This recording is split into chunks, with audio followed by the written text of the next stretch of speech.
Leitura do dia 109/365, segundo Reis 17 a 19. Esse é o projeto Bíblia em 365 dias. Estaremos dia a dia cada vez mais próximos do nosso Deus Pai Celestial. Referência à leitura do dia 19 de abril de 2023 do Plano Anual. Segundo Reis 17, este foi provavelmente Salmaneser V, que se tornou rei da Assíria depois de Tiglat-Pileser, 727 a 722 a.C. Este continuou a exigir pesados tributos do rei de Israel, Oséias, que decidiu rebelar-se contra ele e unir forças com o faraó So, do Egito. O reino do norte é levado cativo. Finalmente os pecados do reino do norte o alcançaram. Deus permitiu que a Assíria derrotasse e dispersasse o povo. Eles foram levados em cativeiro, absorvidos pelo poderoso e mau império assírio. O pecado sempre traz disciplina, e as suas consequências são às vezes irreversíveis. Isto não era somente insensato, mas também contrário aos mandamentos de Deus. Para destruir esta conspiração, Salmaneser atacou e sitiou Samaria durante 3 anos, mas pouco antes da capital de Israel cair, este rei morreu. Seu sucessor, Sargão II, recebeu o crédito por capturar a cidade, destruir o reino do norte e levar seu povo ao exílio. Esta foi a terceira e última invasão da Assíria a Israel. A primeira foi meramente uma advertência a Israel, para evitar mais ataques, a fim de que os tributos fossem pagos e não se rebelassem. O povo deveria ter aprendido a lição e se voltado para Deus. Por não o terem feito, o Senhor permitiu que a Assíria invadisse novamente e levasse alguns cativos da fronteira do norte. Porém ainda não perceberam que causaram seus próprios males. Deste modo, a Assíria invadiu a nação de Israel pela terceira e última vez, quando a destruiu completamente, levou a maior parte do povo e colonizou a terra com estrangeiros. Deus cumpria o que havia predito, Deuteronômio 28. O Senhor considera uma séria advertência a Israel. Eles tinham conhecimento daquilo que lhes poderia sobrevir, porém ainda assim ignoraram a Deus. Agora Israel não estava melhor do que as nações pagãs que destruíra nos dias de Josué. O país tornara-se amargurado. Havia rejeitado seu propósito original, honrar a Deus e ser uma luz para o mundo. O Senhor julgou o povo de Israel porque copiaram os maus costumes das nações vizinhas, adoraram os falsos deuses, adaptaram costumes pagãos e seguiram seus próprios desejos. Não é seguro criar a própria religião, porque as pessoas que o fazem tendem a viver de modo egoísta. Israel aprendeu que viver para si mesmo trazia sérias consequências da parte do Senhor.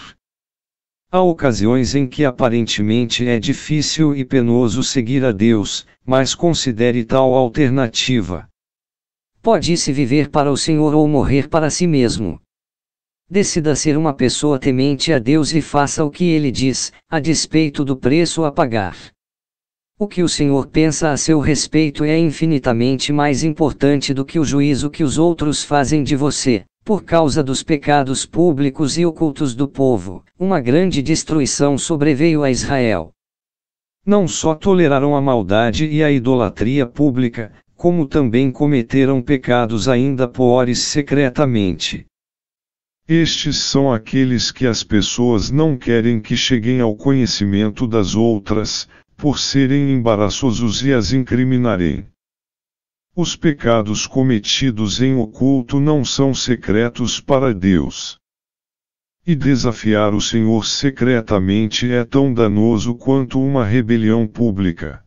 O povo tomou as características dos ídolos e imitou as nações ímpias que estavam à sua volta.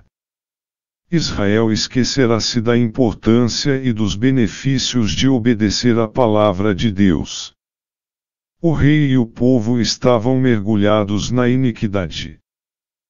Por várias vezes o Senhor enviou os profetas para adverti-los sobre o quanto haviam se desviado dele e exortá-los a retornarem. A paciência e a misericórdia de Deus ultrapassam nossa compreensão. Ele nos procurará até que lhe respondamos espontaneamente, ou por nossa própria escolha e dureza de coração, nos tornemos inalcançáveis. Neste segundo caso, o julgamento de Deus é rápido e certo. Nossa única segurança é voltarmos-nos para Ele, antes que nossa obstinação nos coloque fora de seu alcance. A adoração ao exército do céu refere-se à prática dos cananeus, da adoração ao sol, à lua e às constelações. Estes eram deuses assírios que foram acrescentados à religião israelita. As formas de feitiçaria, adivinhação e magia negra eram proibidas por Deus.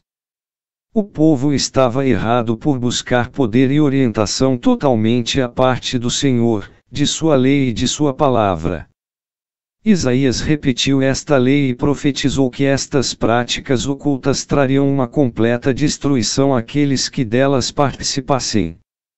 Como os profetas de Deus haviam advertido, Israel foi levado ao exílio. Tudo aquilo que o Senhor prediz acontece. Isto, é claro, é uma boa notícia para aqueles que confiam nele e lhe obedecem, podem acreditar em suas promessas, porém é uma triste notícia para aqueles que o ignoram e lhe desobedecem. Tanto as promessas como as advertências que Deus tem apresentado em sua palavra seguramente se cumprirão. A orientação política da Assíria para tornar a colonizar Israel e evitar revoltas consistia em tirar os israelitas de sua terra e trazer estrangeiros para habitá-la. Espalhar os cativos pela Assíria evitaria que se unissem novamente, e nova povoação de Israel com cativos estrangeiros também dificultaria a união dos israelitas remanescentes. A mescla de pessoas que tornaram a colonizar Israel veio a ser conhecida como samaritanos. Estes eram desprezados pelos judeus, até mesmo na época do Senhor Jesus Cristo. O Reino do Norte é recolonizado por estrangeiros. Depois que os israelitas foram deportados, os assírios enviaram um outro povo para recolonizar a terra. Esta política ajudou a Assíria a manter a paz nos territórios conquistados. E o Senhor protestou a Israel e a Judá. Pelo ministério de todos os profetas e de todos os videntes, dizendo: Convertei-vos de vossos maus caminhos e guardai os meus mandamentos e os meus estatutos. Quem eram estes profetas? Aqui estão alguns daqueles que procuraram converter suas nações a Deus.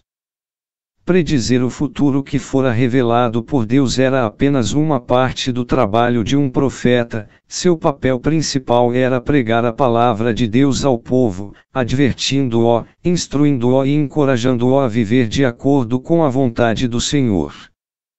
Os profetas Ageu, Zacarias e Malaquias eram profetas para o povo de Judá depois de retomarem do exílio. Para mais informações, veja o quadro em Esdras. Os novos colonizadores de Israel adoravam a Deus, porém sem deixar seus costumes pagãos. Adoravam o Senhor apenas para abrandar sua ira, em vez de agradar-lhe. Assim, tratavam-no como um amuleto de sorte ou apenas como outro ídolo de sua coleção. Podemos identificar uma atitude semelhante em nossos dias.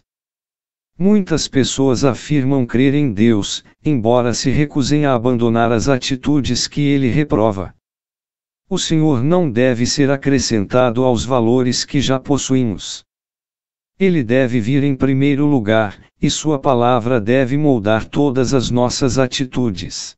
A nação de Israel foi conquistada porque havia perdido a visão do único Deus verdadeiro e da importância de segui-lo. Quando os israelitas conquistaram a terra, foram advertidos de que destruíssem as influências pagãs que poderiam afastá-los do Senhor. Seu fracasso em fazê-lo resultou em sua ruína. Aqui sofreram uma grande influência de deuses dos muitos povos pagãos que haviam se mudado para a sua terra. Segundo Reis 18. A serpente de bronze fora feita para curar os israelitas da mordida de cobras venenosas. Ela demonstrava a presença e o poder de Deus ao povo e fazia com que se lembrassem de sua misericórdia e perdão. No entanto, tornou-se um objeto de adoração em vez de uma lembrança daquele a quem deveriam adorar. Por esta razão Ezequias foi forçado a destruí-la. Devemos estar atentos para que algo que ajude nossa adoração não se torne o próprio objeto de nossa adoração. Os objetos não são feitos para serem ídolos, porém tornam-se ídolos pelo modo como as pessoas os utilizam. Não houve seu semelhante entre todos os reis de Judá. Em dramático contraste com seu pai Acais, Ezequias seguiu a Deus mais íntima e sinceramente do que qualquer outro rei de Judá ou Israel. Esta afirmação refere-se aos reis que governaram após a divisão do reino, portanto, não inclui Davi, que é considerado o rei mais dedicado a Deus. Judá ficou entre dois poderes mundiais, o Egito e a Assíria. Ambos queriam controlar o reino do sul e o do norte por se encontrarem em rotas comerciais vitais do antigo Oriente Próximo. A nação que controlasse Judá poderia ter uma vantagem militar e econômica sobre seus rivais. Quando Ezequias se tornou rei, a Assíria controlava os judeus. Agindo com grande coragem, Ezequias rebelou-se contra este poderoso império a quem seu pai se submetera. Depositou sua fé no poder de Deus e não em sua própria força, e obedeceu aos mandamentos do Senhor a despeito dos obstáculos e perigos que, do ponto de vista puramente humano, pareciam intransponíveis. Estes versículos recordam os dias imediatamente anteriores à destruição de Israel.